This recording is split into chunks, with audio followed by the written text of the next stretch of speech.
I'm Debbie Gamble, Chief Strategy and Marketing Officer at Interac, and you're listening to Everyday Trust. We are witnessing a period of accelerated digitization in Canada. With this comes new opportunities and increased efficiencies. It also highlights one of the most important questions innovators face today. How can we give Canadians the confidence they need to participate fully in our emerging digital economy? The answer that I come back to over and over again is trust. Trust unifies our families, our communities, and even the way that we're governed.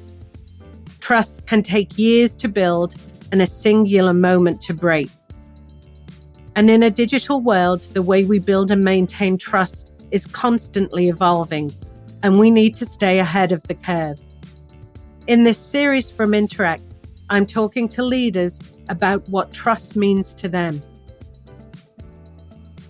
I'm super excited to be here today live in a very noisy South by Southwest.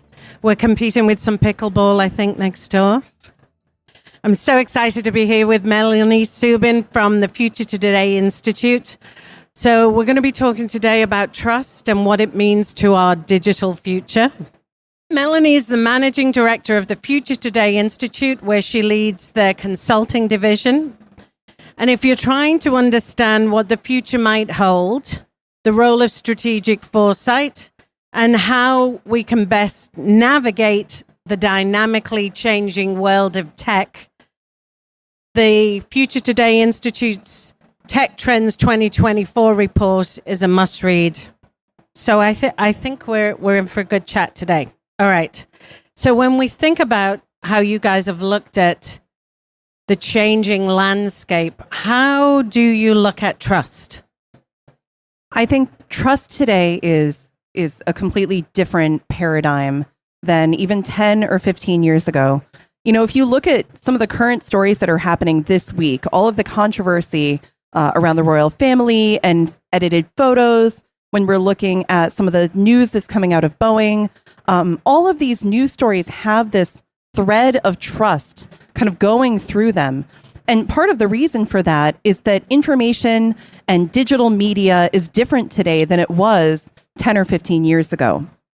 Today, people have the technology to access live streams of events. They have the technology to analyze an image or a video that they see. And so it's making people more skeptical of the things that they see and the things that they used to be able to trust.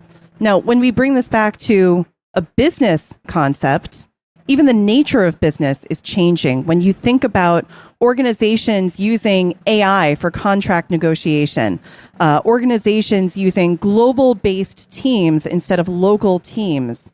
You know, a long time ago, meaning 15 years, I guess, banking, you would go into a local branch and you would know your teller by name.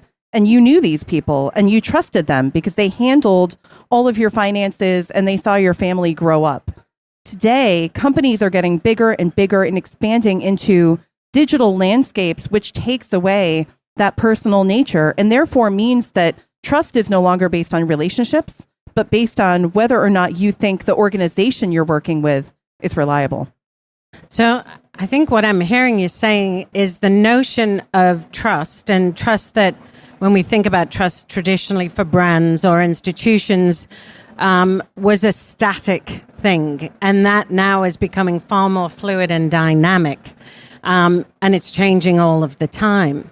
So how do we navigate that as organizations? How do we embed the notion of verification, which is something that my organization in the financial services world is looking at? How do we kind of elevate the importance of verification so that we know we're confident, we're comfortable, that we know who we're speaking to, that I'm talking to Melanie from the Future Today Institute, that I'm talking to your bot online, maybe not somebody else's bot. How does that notion of verification play out in the world of evolving trust? So I think the first element that I won't hit too hard because we've had so much discussion about it is about artificial intelligence.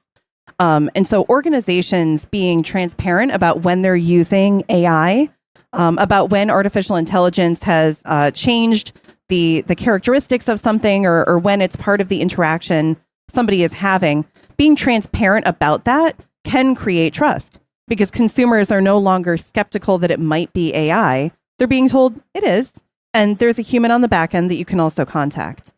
I also think that when it comes to our data being gathered and how much information we're giving up, transparency into our data being used is critical. So a lot of consumers today know that they don't know where their data is or how it's being used.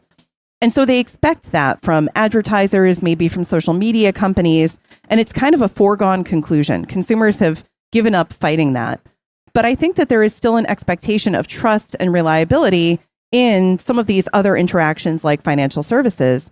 And so being really transparent with customers and giving them an option to control how much data is gathered, where it's being used, can also help to engender trust, especially in this more dissipated and global environment. When we think about trust at Interac, we kind of think about it through a framework of authenticity. And I think verification is very much part of that for any of the geeks here. You know, foundational attribution and authenticity is very important. But we also look at it through the lens of inclusivity and relevance. So you mentioned that kind of personalized experience. How important is that? And when we start to think about the world of AI that can bring, you know, a fantastic, richer experience to us, where does that relevance and personalization fit in? I think using those technologies can help bring back that feeling of being in front of the teller that you knew for your entire life. So there are technologies now that we can use to improve KYC, know your customer policies, that can gather a variety of information. It may include digital identity, but it can also include recognizing things like patterns in online usage. It can help to create anticipatory recommendations when a customer is speaking with a customer service representative. And so even if we're now working with numerous different customer service representatives from all over the globe instead of our one teller, organizations can create that feeling that they know their customer really, really well beyond simply the mandatory identity. And then they can start to build richer experiences, solve a customer's real problems, or even open up a brand new opportunity. But I think in that verification side of things, the relevance, the personalization, there's also this notion that you can actually unlock a whole set of value. In Canada, the Digital Identity Authentication Council of Canada estimated that for the Canadian economy, validation, verification, and authentication could unlock around $15 billion of value to the economy through efficiencies like KYC that you mentioned. So this notion of, you know, not just the necessity of being able to authenticate in our digital experience, but it actually can now start to unlock a whole set of capabilities and, of course, solve some of the challenges that we have with things like growing fraud, etc. So when you're thinking about AI in really helping to drive that experience, maybe share with us a few of the themes from this year's tech trend reports when it comes to what AI is going to help us do to really build that new future. Yeah, so the first example that comes to mind that I'm really excited about is real-time translation. And so we've had some masterclasses going on throughout the weekend. If you attended one of them, you might have seen our colleague use AI to create a video of herself speaking Japanese. She does not speak Japanese. That's amazing. It is amazing because her face moved as if she was really speaking Japanese. The inflection was correct, and it all came out in her voice. And so one of the elements of creating a trustworthy environment is obviously being able to communicate. My background is in banking and insurance, and in my experience, we've had a lot of discussions about people being able to access complicated documents and complicated information in their native language. Because when you're signing a mortgage document or you're accepting an insurance policy for your business, if it's not in your first language, or if English is not a language that you're comfortable with, you may not feel confident that you have all the information that you need. And so real-time translation can now impact the ability of somebody to call and be automatically directed to a customer service representative who seemingly answers in their language.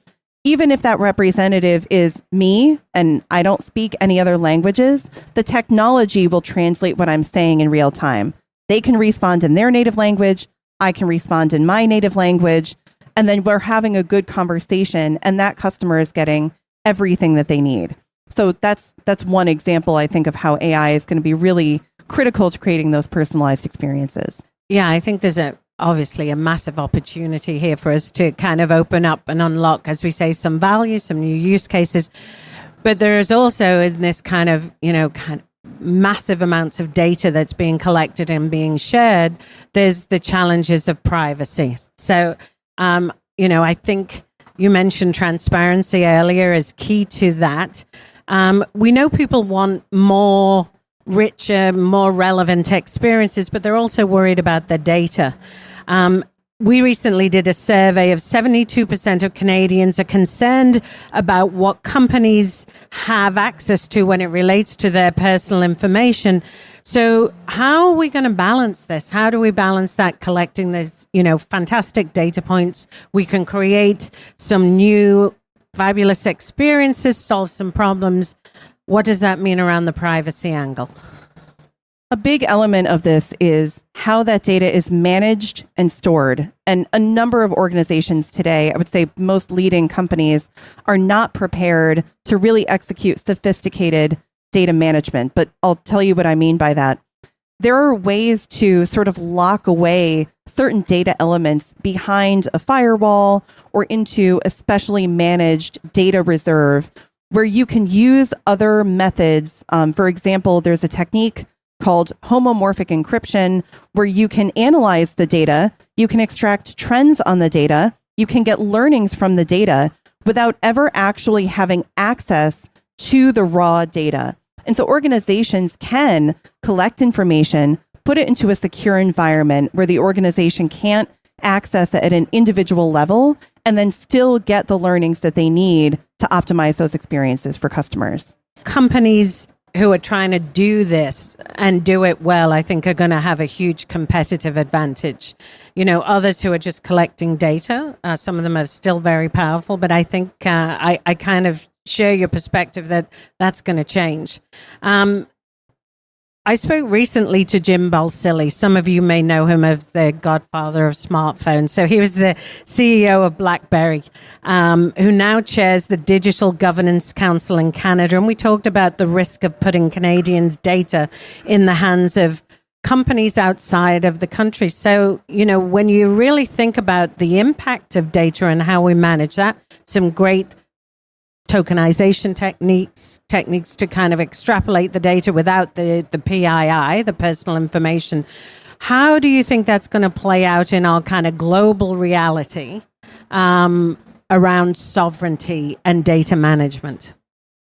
I think there's two key ways. So what we've seen in other regions and in other economies is there may be companies that are located in another country where we have similar regulation. So, for example, perhaps European countries that have ethical AI and have data protection policies in place, where we say, as a Canadian company, we're comfortable working with that European company because we know that they're abiding by the same policies that we would expect. What we're seeing, particularly in the United States and in other economies, which might be a model that Canada follows, is that companies that are located in a country where there are not similar policies or where there is not trust requires those companies to create, in this case, a Canadian instance of that company that then has to be firewalled off from the headquartered company in whatever country that may be, and then has to comply with Canadian regulations. And, one of the things that we talked about, Debbie, before this podcast is that in Canada particularly, studies have shown that consumers trust financial services, and other highly regulated companies more than companies that are not regulated. And so I think that the government has an opportunity to kind of create this protection around those industries to say, either these partner companies need to be located in a region that has similar policies, or they need to have a Canadian instance so that they fall underneath Canadian regulation.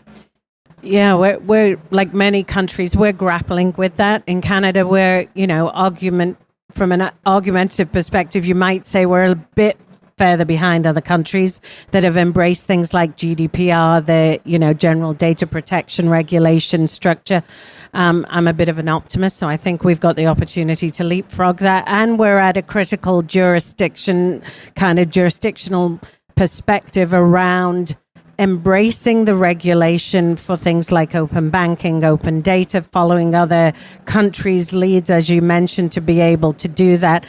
And Canadians are, digitally savvy, but we also have the framework around regulation where most Canadians trust their financial institutions, and Interac is in a very privileged position that we are considered the most trusted financial brand in the country. So we're grappling with how we balance that, how we deliver those great experiences, how we leverage experiences around the world, and how we actually think about the future in the context of the regulation and in the data protection, but also data rights. So let's kind of flip the conversation a little bit. Let's talk about strategic foresight, if we might. And in full disclosure, Interac and FTI have worked together on this topic. But maybe you can share with the audience the notion of not just looking at trends, but looking at signals, mapping out scenarios, and thinking about how your organization and you can actually benefit as the kind of future unfolds. Absolutely. So for those of you who are not familiar with strategic foresight, who are listening, or who are not familiar with Future Today Institute, strategic foresight is really just good strategy. It uses data and evidence that we have today, and then it combines it with the things that we don't know about tomorrow to help ensure better decision making. And it helps organizations figure out where to play and how to win. And so part of strategic foresight is playing out different potential outcomes. And it actually has a history in wargaming and in governmental use. And so in those instances, what individuals did is sort of mapped out, well, if we move this way, we might have this outcome. If we move this way, we might have this outcome. So similarly, talking about it in the context of trust. If a big organization is about to, say, invest in a huge digital transformation effort, or they're about to overhaul their data management practices, using scenario planning and strategic foresight is a way that leaders could play out how these different approaches might impact consumer trust and might impact their overall organizational operation before they actually make that huge investment. So they can say, here are some of the things that we know about today. We know that consumers are increasingly skeptical. We know that consumers need to see more proof and evidence and validation that they are safe. And we know these other 5 things. And here are some things that we don't know. Maybe we don't know whether or not a certain regulation will pass. Maybe we don't know whether or not a new data management technology will become available. And then we can say, all right, it seems like maybe we've got 3 different options for how to manage this data. If we choose option 1, now let's play out what the next order impacts of that would be. And ultimately, will that make our consumers feel protected, and will they feel like they can trust us? And then so on, and doing that with the other options. So strategic foresight is really just playing out what might happen before you dump an enormous amount of resource into it, so that ultimately when you get to the end, you knew that that was the outcome you were going to get to. I think it's also hugely beneficial to an organization just grappling with the options, right? Grappling with how you might actually apply some of the tools that you have. Where are the gaps? we spent a fair amount of time together working through this at Interac and pull the teams together to think about, where should we be playing in the market? What kind of value can we continue to bring? So I think it really ultimately really does hone in on that organization's strategy. And as you say, where should you play and how should you win? One of the additional themes in the way we look at trust is this notion of inclusivity. In the trends report, you touch on the potential of the great digital divide. So, there are definitely some dystopian scenarios we could all map out. But what kind of advice would you give leaders when you're thinking about inclusivity as we're becoming more and more digital? What are the things we need to make sure we consider so that our offerings are available to everybody? Yeah, so I'll tell a quick story, and it's related to healthcare, but it comes back to this idea of inclusivity. My first sort of advice that I would give is to consider unintended consequences. So thinking about AI, I think we all know now that AI models are trained on data.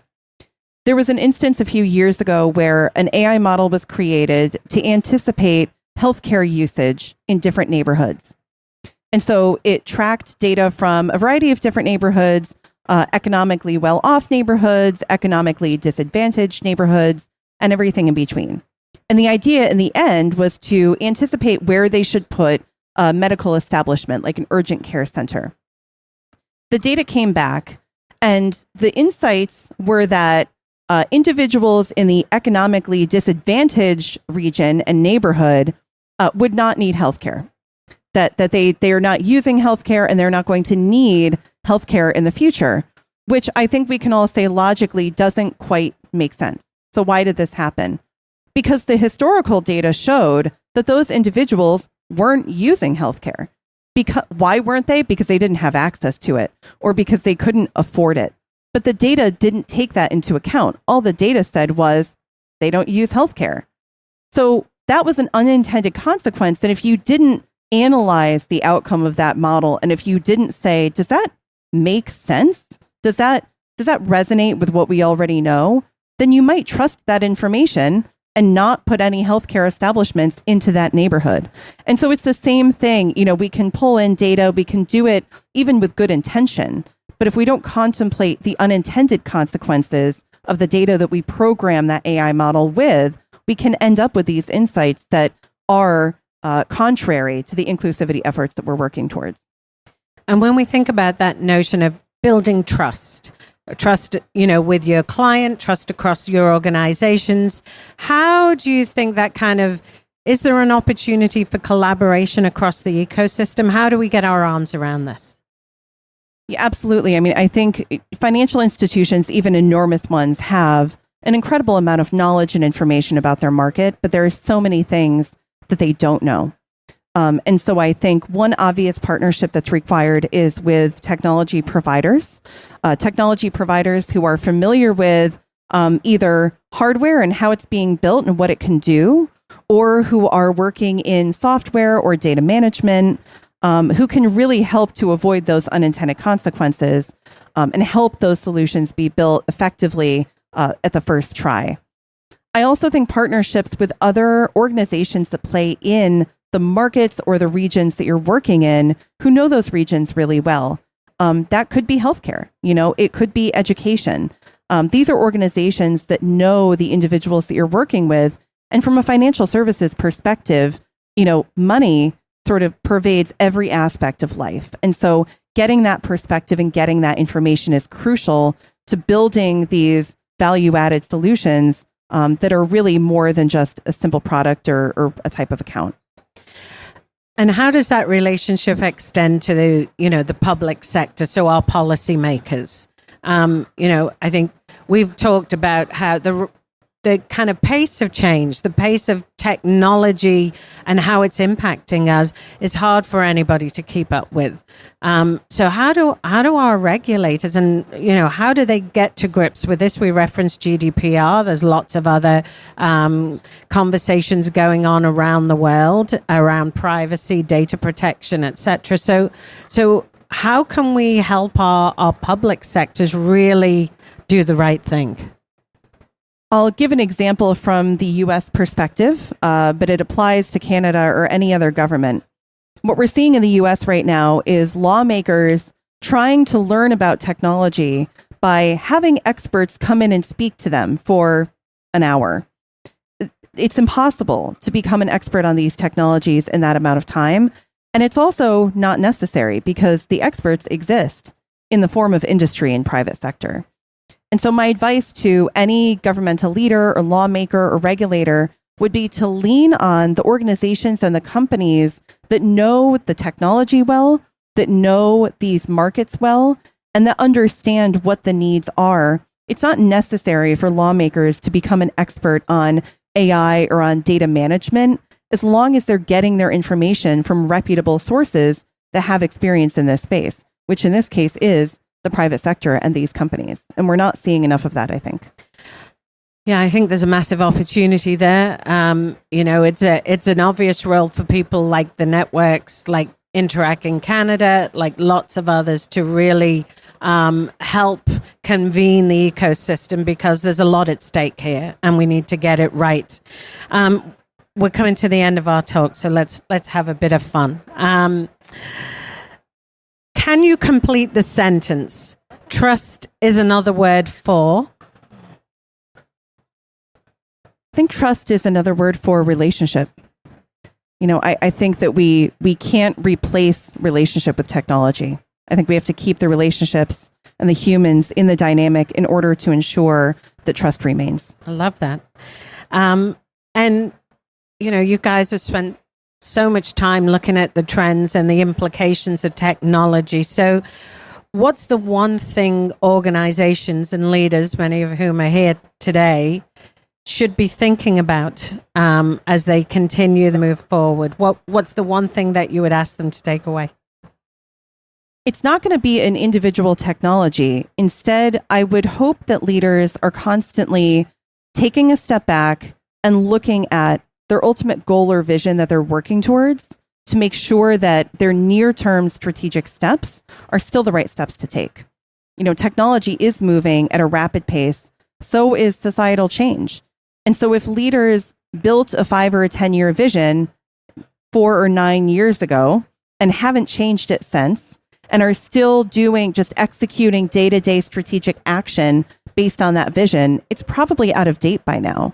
So leaders have to regularly step back, evaluate that vision and that goal, and make sure that the steps that they're taking are still the right ones to take to get where they want to end up. Well, this has been fantastic. A lot to consider here, especially in the world of trust. But I'd like to say a huge thank you, Melanie Subin, for joining us today on Everyday Trust. Thank you. Thank you, Debbie.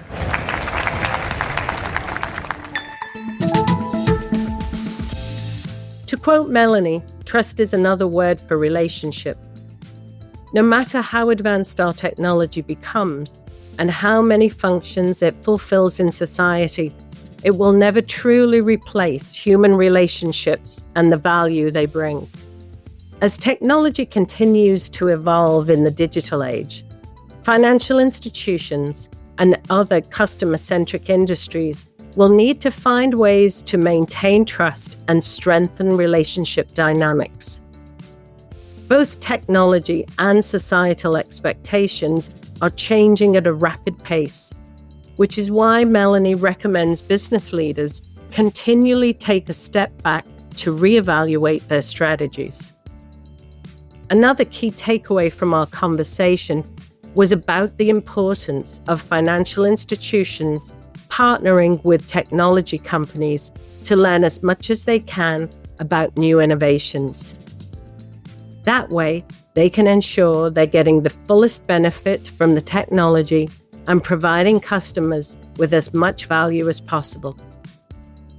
Finally, This is not the time to shy away from transparency.